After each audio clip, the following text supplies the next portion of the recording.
Hi అండి, welcome to మన వంటగది. ఈరోజు నేను రొయ్యల కూర చేస్తున్నాను, అంటే ఫ్రై. రొయ్యల్ని శుభ్రంగా దానికి ఉపయోగం ఉంటుందంటే అది తీసేసి పెరిగేసి నీట్గా కడిగేసాను. పెరిగేసి కడిగితే మనకు నీసు వాసన ఉండదు, నీసు వాసన అంతా పోయిద్ది. తర్వాత పసుపు ఉప్పేసి ఉడికించుకుంటాను. ఒకవైపు రొయ్యలు ఉడుకుతున్నాయి కదండి. ఇప్పుడు వేరే ప్యాన్లో ఆయిల్ వేసి వీటికి కావాల్సిన సామాన్లన్నీ వేసేస్తా. ఆయిల్ వేడైందండి, కరివేపాకు వేస్తున్నా. పచ్చిమిర్చి, కరివేపాకు పచ్చిమిర్చి వేయిపోయాయి కదా, సన్నగా తరుక్కున్న ఉల్లిపాయ ముక్కలు వేస్తున్నా. వీటిని మిక్స్ అయ్యేలాగా కలుపుకొని ఒకవైపు రొయ్యలు ఉడుకుతున్నాయండి. ఉల్లిపాయలు మగ్గాయి కదండి. ఇప్పుడు కొంచెం నేను అల్లం వెల్లుల్లి పేస్ట్ వేస్తాను, ఒక 2 స్పూన్లు.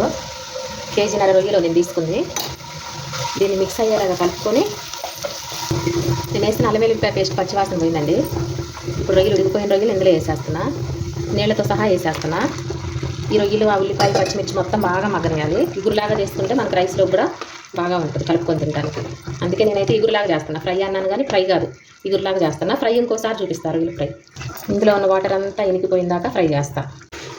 వాటర్ తెచ్చుకుంటాం. సగానికి పైగానే నీళ్ళన్నీ ఇనికిపోయాయి. ఇవి కూడా ఇంకా కొంచెం వెనకాలి, అప్పుడు దాకా ఉడికిస్తా. ఇందులో ఉన్న వాటర్ అంతా ఇనికిపోయి ఆయిల్ పైకి వచ్చేస్తుంది. ఇప్పుడు దీనికి తగినంత కారం, 1 స్పూన్ ధనియాల పొడి. ఇది గరం మసాలా అండి. చెక్క, లవంగం, యాలకులు వేసి ధనియాలు వేసి ఫ్రై చేసి మిక్సీ పట్టుకున్నాం గరం మసాలా.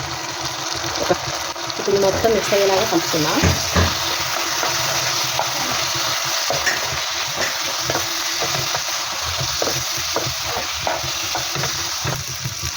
ఈ ఈగురు అయితే పూర్తయిపోయిందండి. ఇవన్నీ చూడండి, మనకు రైస్లో కూడా చక్కగా బాగా గ్రేవీలాగా వచ్చింది. రైస్లో కూడా బాగుంటుంది. రైస్లో కూడా బాగుంటుందని ఎందుకంటానంటే ఒక్కొక్కరు విడిగా తింటారు కదా, ఫ్రై లాగా చేసుకొని. ఇప్పుడు లాస్ట్గా నేను కొత్తిమీర వేస్తున్నాను. ఒకసారి మీరు కూడా ఇలానే చేసి చూడండి, చాలా బాగుంటుంది. మీకు నచ్చితే లైక్ చేయండి, షేర్ చేయండి, సబ్స్క్రైబ్ చేసుకోండి.